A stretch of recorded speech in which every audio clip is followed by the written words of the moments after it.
திடீரென களுவாஞ்சிக்குடி ஆதார வைத்தியசாலைக்கு வந்தபோது நான் சிலரை விசாரித்து விட்டு டாக்டர் பிரசாந்தினி எங்கே இருக்கிறா என்ற விஷயத்தை கேட்டேன்னு சொன்னால் நான் ஒரு மெடிசின் ஒன்று எடுக்கணும்னு சொல்லி. ஆனால் கீழே உள்ளாக்கள் சொன்னாங்க வந்து முதலாவது ஃப்ளோருக்கு போகண்டு ரெண்டு பேர் சொன்னாங்க. இன்னொரு ஆள் சொன்னார் வந்து முதலாவது ஃப்ளோரில் கடைசி அறைக்கு போனீங்கண்டா இருப்பான்னு சொல்லி. அதே மாதிரி இன்னொரு ஆள் சொன்னார் வந்து சொன்னால் வந்து அவர் இப்போ வந்து அங்கே வேலை நடக்குது, கணக்கு பேஷண்ட் எல்லாம் இருக்கு, நீங்கள் போய் பாருங்கன்னு சொன்னால். ஆனால் இங்கே அது என்னென்னு கேட்டால் ஆரோக்கியா கிளினிக்னு சொன்னாங்க. வரக்குள்ள ஒரு ஆள் எனக்கே அது தெரியாத புதிராக தான் இருந்துச்சு, என்னது ஆரோக்கியா கிளினிக்ண்டு. அப்படி வந்து இங்கே வந்து ஒரு எட்டி பார்த்த உடனே நான் பார்த்தேன் சாயந்தரம்லாம் கிடக்குது. டாக்டர் இருக்கிறாவ ஒரு நர்ஸும் இருந்து அவங்க பக்கத்தில் சாடிக்கேற்ற மூடி போல ஒரு நர்ஸும் இருக்கிறதா தான் எனக்கு கண்டேன். அப்போ பார்த்து கொண்டிருந்தப்பல அவரோட சேர்ந்து எல்லாம் நல்லா சுறுசுறுப்பு பையங்கிறாங்க. அப்போ அங்கிட்ட பிள்ளை இது என்ன கிளினிக்ண்டு. அப்போ ஹெச்எல்சி என்ன ஹெச்எல்சி கிளினிக்னு சொல்லி போட்டு தான் அப்புறம் வந்து அவர் சொன்னாங்க தொற்றா நோய்களுக்கு சிகிச்சை பெறுறதுக்காக முன்கூட்டியே 35 வயதுக்கு மேற்பட்ட ஆட்களுக்கு நாங்கள் வந்து எல்லாம் செக் பண்ணி செய்கிற கிளினிக்ண்டு. அதே களுவாஞ்சிக்குடி ஆதார வைத்தியசாலையின் ஒரு அனுபவம் என்று நான் ஏன் சொல்லுகின்றேன் என்றால், எனக்கு ஹார்ட் அட்டாக் வந்தது அன்று வேறு நான் சந்திக்க விட்டிருந்தால் நான் இன்று உயிரோடு இல்லை. உதாரணமாக அதுதான் உண்மையான உதாரணம்.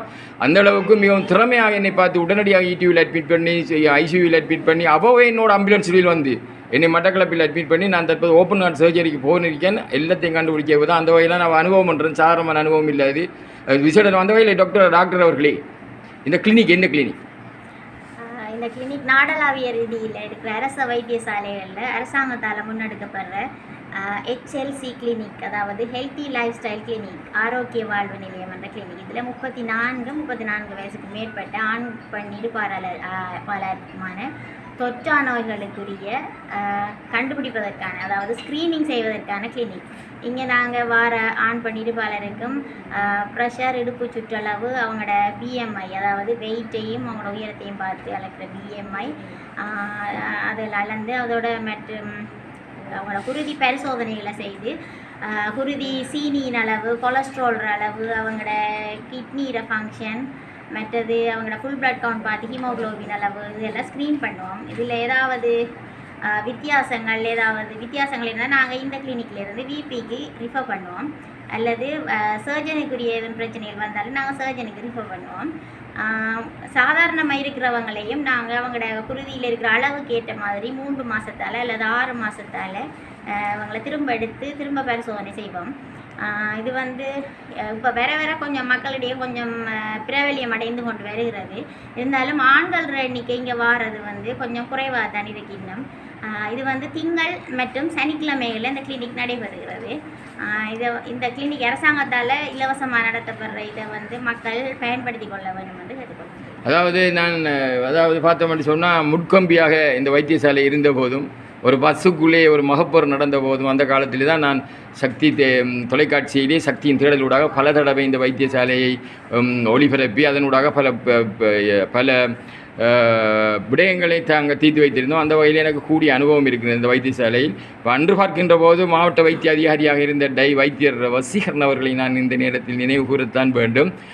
அவ்வாறு படிப்படியாக வளர்ச்சியடைந்து இன்று விபி பொது வைத்திய நிபுணர், விஓஜி மகப்பேற்று வைத்திய நிபுணர், பீடியட்ரிஷியன் சிறுபொல்லை வைத்திய நிபுணர், சர்ஜன் அதாவது அறுவை சிகிச்சை நிபுணர், ரேடியோலஜிஸ்ட், கதிரியக்க நிபுணர் என்று எல்லா நிபுணரும் இங்கே இருக்கும் அளவுக்கு இன்றைக்கு இந்த வைத்தியசாலை வளர்ச்சி அடைஞ்சிருக்கு. இப்போ டாக்டர் சொல்லக்கூடாது. இப்போ நீங்கள் சொன்னீங்க வந்து இப்போ வந்து நீங்கள் வந்து வந்தோடனே ப்ரெஷரை செக் பண்ணுற மாதிரி சொன்னீங்க, வெயிட்டை செக் பண்ணுற மாதிரி சொன்னீங்க, அதே மாதிரி கொலஸ்ட்ராலை செக் பண்ணுற மாதிரி சொன்னீங்க, சுகரினுடைய அளவை செக் பண்ணுறேன்னு சொன்னீங்க. எல்லாத்தையும் விட்டது ஸ்க்ரீனிங் என்ற ஒரு வேர்ட் ஒன்று யூஸ் பண்ணிங்க. என்ன பட் அதாவது ஸ்க்ரீனிங் என்றால் என்ன? ஸ்க்ரீனிங் என்றால் பரிசோதனை செய்கிறது. இப்போ நோய் இருக்கா இல்லையான்னு தெரியாதவங்களுக்கு அவங்களுக்கு சில வேலை சப் கிளினிக்கில் அவங்களுக்கு அதுக்குரிய நோய்க்குரிய அறிகுறிகள் தெரியாமலே அவங்களுக்கு நோய்கள் இருக்கும். அது அல்லது நோய் ஏற்படுத்துவதற்கான ரிஸ்க் ஃபேக்டர்ஸ், அபாய காரணிகள் இருக்கும் அவங்களுக்கு சில பேருக்கு, அது அவங்களுக்கு தெரியாமல் இருக்கும். நாங்கள் இங்கே வந்து அதை கண்டுபிடிக்கிற இதைத்தான் ஸ்க்ரீனிங்னு சொல்கிறோம். ஸ்க்ரீனிங் சொல்கிறது தான், அதாவது கண்டுபிடிப்பதற்கான பரிசோதனையாக இருக்குது ஸ்க்ரீன். இன்றைக்கு வந்து நான் பார்த்தேன்னு சொன்னால் பிரசாந்தனியை நான் பேட்டி ஆன்றேன். பிரசாந்தனி எப்போ இல்லை நான் இப்போ சொன்னேன், நான் அந்த வைத்தியசாலைக்கு நான் இப்போ வந்தேன் முட்கம்பியான காலம் என்று சொல்லக்குள்ள இவன் அந்த காலத்தில் ஸ்காலர்ஷிப் பாஸ் பண்ணியிருந்தவ. அப்படி தானே ஸ்காலர்ஷிப் பாஸ் பண்ண இடத்துல நான் ஒரு தடவை சந்தித்து இவட பேட்டி ஒன்று போட்டிருந்தேன். நான் ஞாபகம் அன்று நான் ஸ்காலர்ஷிப் படிக்கக்குள்ளே பார்த்த பேட்டி. இன்றைக்கு வந்த ஒரு வைத்தியராக இருக்கிறார், வைத்திய நிபுணராக வரக்கூடிய ஒருவர். அவர் மேற்படிப்பு வழி நம்ம அவர் தொடரவில்லை. எனவே இந்த தொற்றா நோய்களுக்குரிய இந்த ஸ்க்ரீனிங் பரிசோதனைகளை மேற்கொள்ளக்கூடிய இந்த ஆரோக்கியமான இந்த கிளினிக்ஸ் திங்கட்கிழமை சனிக்கிழமை ஆகிய இரு தினங்களிலும் நடைபெறுகிறது என்பதை கூறிய வைத்தியர் பிரசாந்தினி அவர்களுக்கு நன்றி தெரிவிப்பதோடு இத்துடன் நின்று விடாது, மேற்படிப்பை தொடர்ந்து ஒரு நிபுணராக வர வேண்டும் என்று வாழ்த்தி விடைபெறுகின்றேன். நன்றி, வணக்கம்.